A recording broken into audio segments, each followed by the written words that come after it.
Hello again, whiskey friends. Welcome back to the show. Welcome back to the lounge here at Whiskey Whisk Lounge.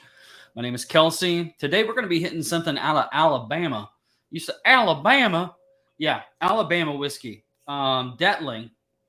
So this is a single barrel version of it. They also make a small batch version of it of 100 proof.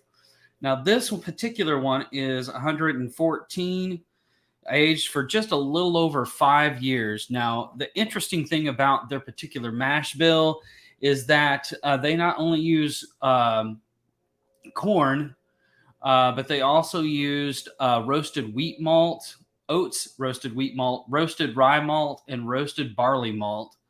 So all of this is grain to glass in Alabama. So a little bit different type of flavor profile. So for those of you who like Chattanooga and some more of the maltiness to your whiskeys, I think this is really going to hit right up your alley.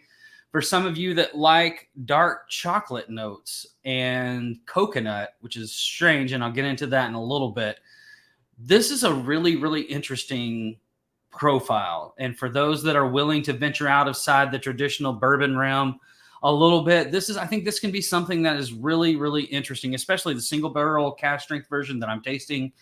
Really provides a very viscous and great experience. So let's get it into the show. Thanks.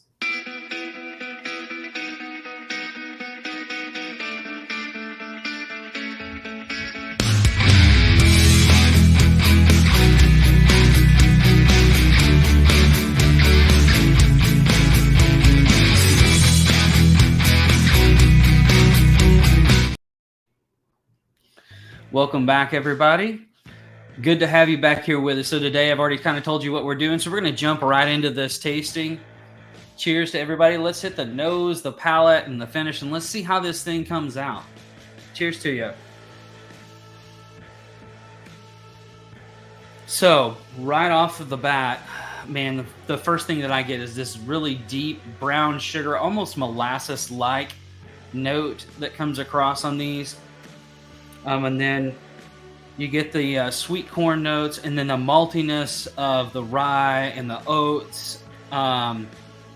So it's a really different profile. It is pretty malty on the nose. And then you get a little bit of that dusty corn note as well on the nose. But overall, it being at this cask strength, it's not overwhelmingly alcohol for it at all. So it's got a great nose. It's pretty complex. There's a lot going on. It's changed a whole lot sitting in the glass. It's been sitting in the glass for about 15 minutes now. And when I first got it, it was all of those notes that I mentioned were a little bit more front forward to your nose, but now that they've kind of settled down a little bit, let's go in for a taste and check this thing out.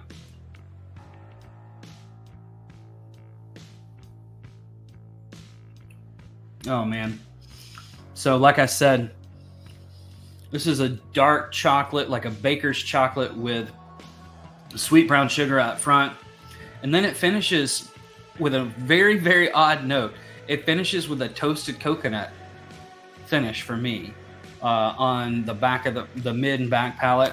But the front of the palate stays true to those front notes of brown sugar and sweet corn and a little bit of blackberry, like dark blackberries, a little bit of fruit on it, which is really interesting and nice to complement all of that. If you guys haven't tried this, another brand that kind of has somewhat similar profiles, but in a different way, is the Driftless Glen. Kind of has that type of a vibe to it. If you guys have heard of Driftless Glen and tasted any of their stuff.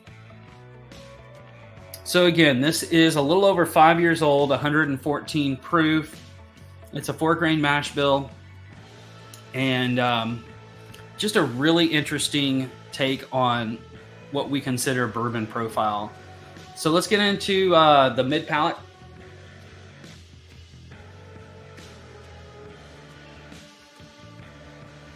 So the mid palate's a little bit different. It still has some of the sweetness, but it transitions into more like a honey note mid palate, and then the dark chocolate and coconut come in as it transitions to the finish. So really, really interesting. Like, I mean, dark chocolate, almost expressed like dark chocolate espresso bean type of notes. So very, very good for me. If you like coffee, Darrell hates coffee, so he does not like this, although I'd like to watch his reactions while drinking it. But here we go. Here's the finish.